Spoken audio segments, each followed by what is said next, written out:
Last, the rhythm in your setup in the stance is extremely important. That rhythm allows me to stay in a slow tempo. You're going to hear us talk about tempo later on and how important it is to the setup process. That's being slow in my beginning so I can ride all of that energy and keep it stored, keep it preloaded all the way to foot down. Then I can release the energy in one burst. So the rhythm allows me to stay into and against my backside as I get my inward turn in the lower body and I bottom out the hip, getting the muscles around the hip joint to really stretch. And that's what we're trying to load up, compress, and hold all the way to the foot down position. Guys that lack rhythm tend to just jump forward. So they end up going away from their backside too quickly, and they lose that spring at the beginning of their swing that starts in their lower body, most specifically around the rear hip.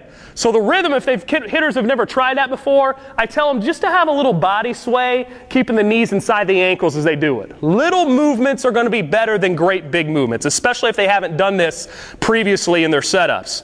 Rhythm is going to be different for each hitter. They need to find something that's comfortable to them.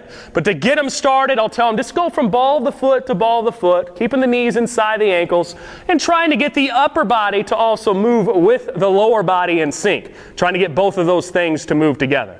So those are some common problems that we'll see just in the stances alone. And if we don't get those issues right, then we have a really hard time of going through the negative move and then the stride in the proper sequence without an error.